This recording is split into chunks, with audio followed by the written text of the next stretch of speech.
guys guess where we are?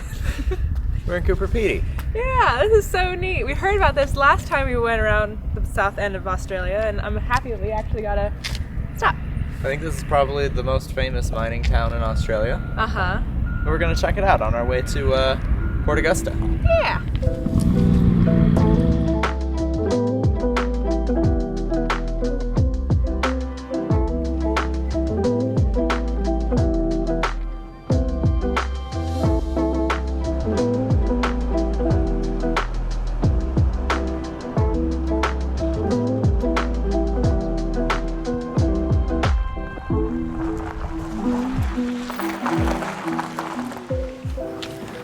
So we actually stayed here in Cooper Pedy last night after driving most of the day from Uluru to here. And now we're gonna stop at this old mine. Apparently a lot of these mines are like deep underground. Yeah. Tia's been very excited about this, which is unusual because she's afraid of heights. Heights? Yeah, so wouldn't you be afraid of...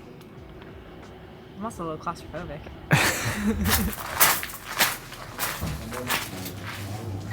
Oh, yeah. That's not so bad. What do you mean? The price isn't so bad. You gonna wear one?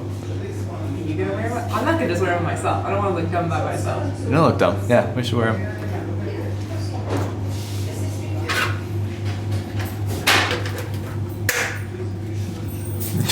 That doesn't feel like... Does like a minor now? Is that where you got yours? That's where you got yours. Yeah, it is. Okay, get your big head out of here. So this is the map they give us. It's a self-guided little tour through the mine. And stop number 1 is this opal they dug up when they were digging at the shop. I don't think I've ever seen opal in its natural state before. It's pretty neat.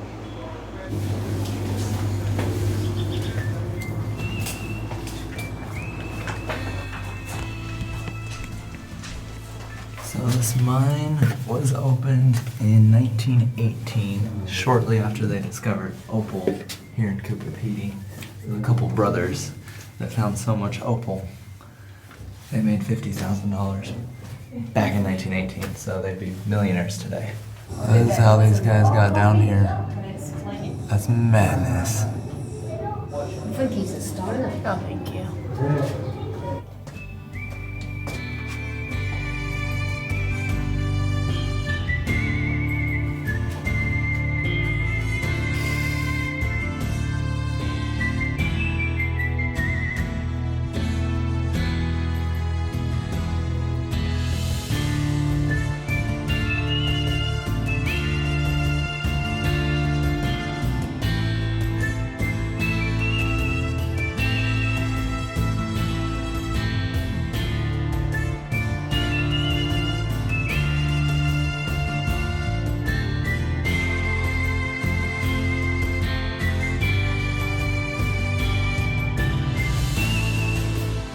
So I was definitely wrong about these mines being really deep. Apparently opal is only 20 to 30 feet below the surface, and in the beginning people just dug by hand with pickaxes, like this guy right here. So apparently these shafts have things called windsocks, which help bring air from the outside in and also help take all the dangerous gases out. That's what it looked like on the outside. It gets to be 116 degrees Fahrenheit or more during the summer here, so people used to, and still do, live underground to cool themselves off, and this is what it used to look like in the 20s. Which is so...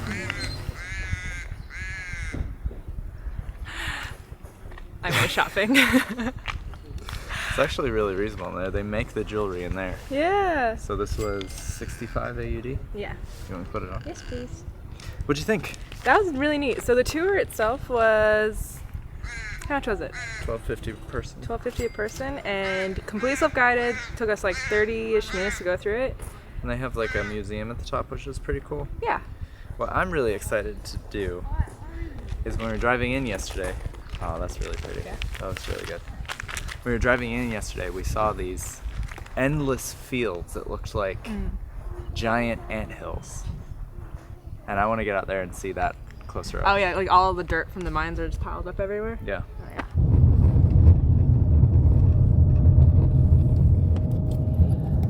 I was reading that the population of this town is, I think, just a few thousand, and they're all mostly miners, and that Cooper Pedy is located in one of the most inhospitable places in all of Australia.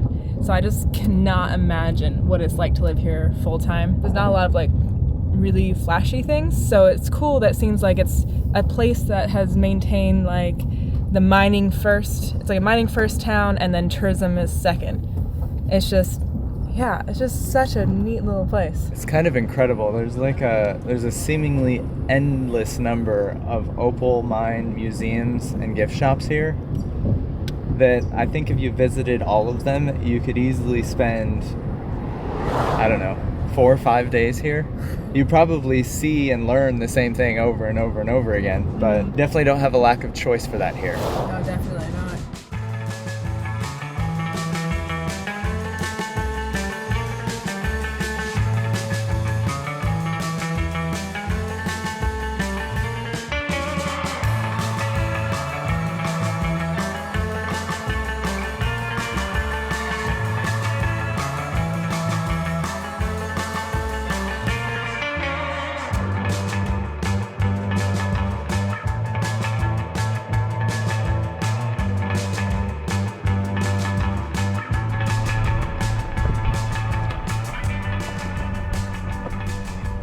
So back here is the Stewart Highway, which is the highway we've been on for the past several days.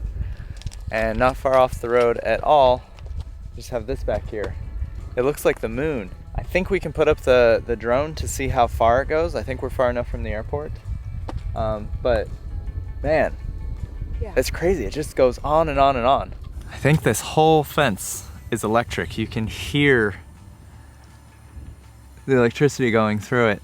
Touch it. Touch it. You touch it. No, you touch it. There's also signs everywhere saying not to go off the road because there's a whole bunch of holes in the ground and they don't want people falling in. Looks like drones aren't allowed in this whole area. Ah, bummer.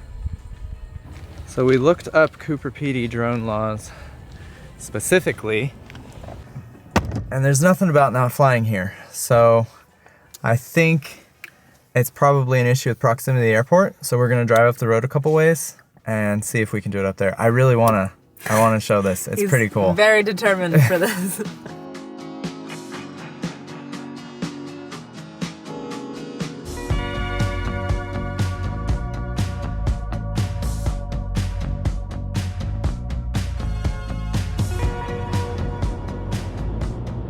So we drove around for quite a while and went out to the breakaways and stuff, which is where a lot of those anthills are.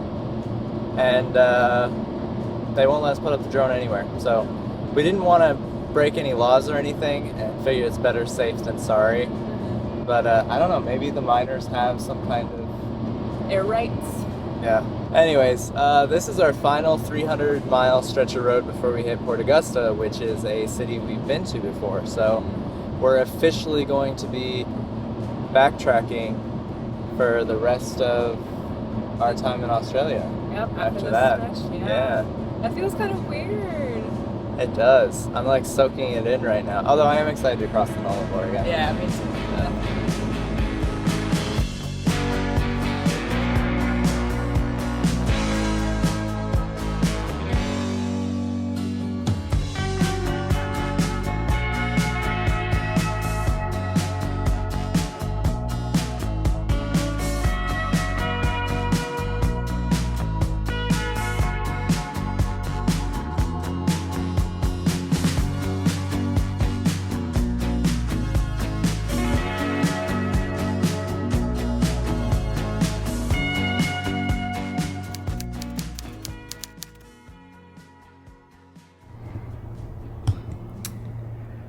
We made it to Port Augusta. Last night we came in just as the sun was setting, and we arrived at this beautiful hotel, which was $87 a night. I'll show you in a second. But we were actually in Port Augusta last time we came around on the southern end, but we just didn't show it. So I'm excited to show you a little bit about that today. And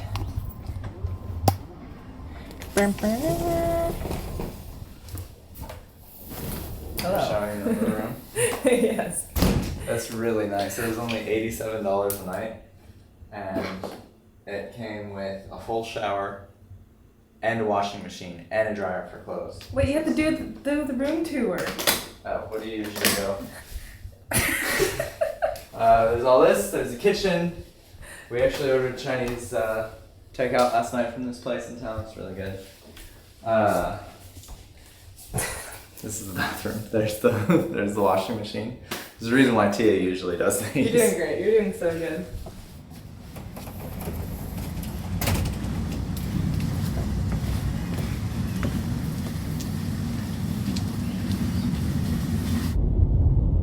Dang it, it's that right there. I wanted to go to this last time. This is so cool.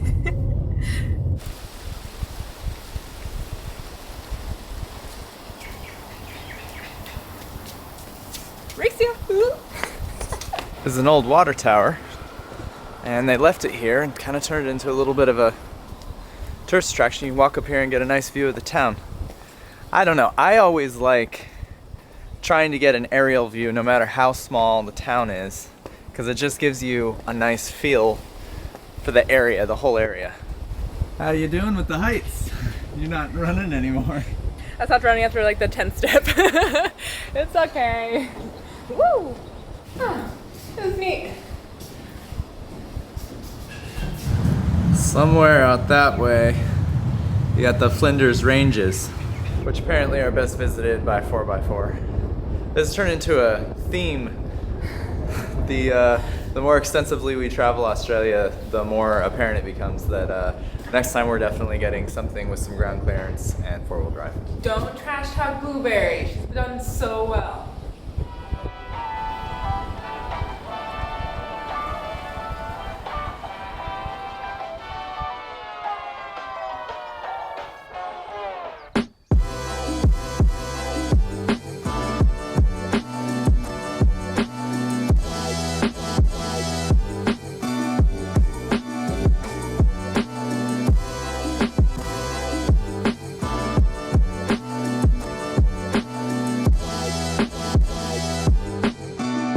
I'm not going to offer any commentary on this whatsoever, but we just drove by a town that was called Nutbrush. Okay, I'm gonna do commentary. My theory is that the way that Australia names things is one giant joke that only Australians are in on.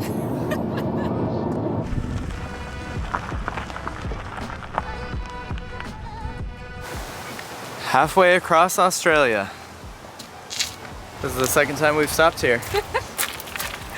It's been 4 months, Yeah, it's wild. and we've been here for a long time. Last time we came here, we've only done like this to this. Look at how much we've done since then. It's insane. It's crazy. Also, a lot of people have been asking in the videos. There's the grain silo art here in Australia that we haven't showed on the video yet, so we're gonna go over. That's my noise.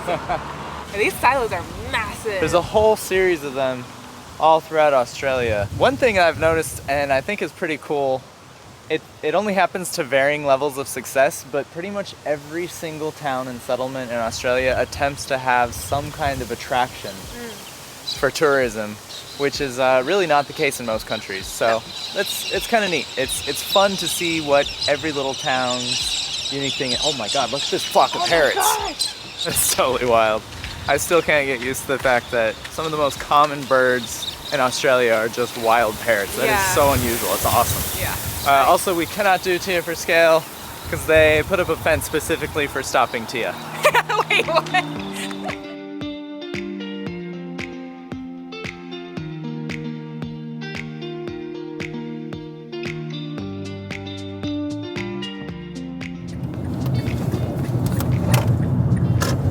Okay, and it's your first left up here.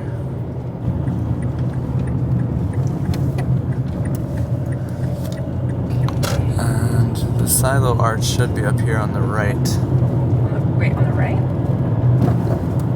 Well, I mean, park on the right. Oh, Yeah, see? Just over here. There, see? okay. Right here? Yeah.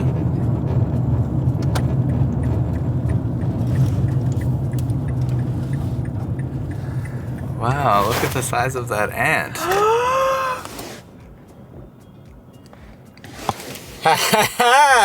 Is that a big thing? Yo, You didn't! Did you? it's a big thing. What? What?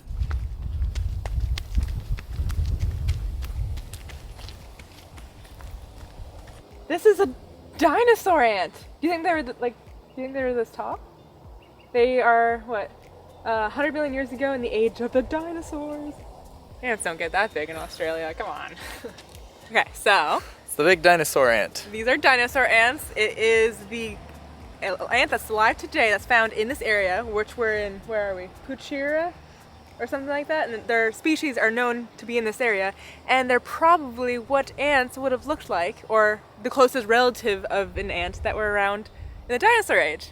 Yeah, in classic Australia fashion though, these ants that we're talking about are not this big at all. They never were that big. But we can dream, right? Yeah. They got us to stop here. So Yeah. Tia for scale. All right. There's Tia. And it's like the size of a pony. This one's not fiberglass though, or is No, it? it's cement. It's cement. Higher You quality. just made my day. So this is the town of Puchera. This is what I mean when I said every Australian stop has a stop like this. Yeah. They have a museum. They have a little ant thing. Yeah, and this like, ant thing's kind of a museum too. like 12 houses, and then these giant silos, and that's it. Some old farm equipment. I guess we're getting back on the road now. Yep, I think we have an hour and a half left.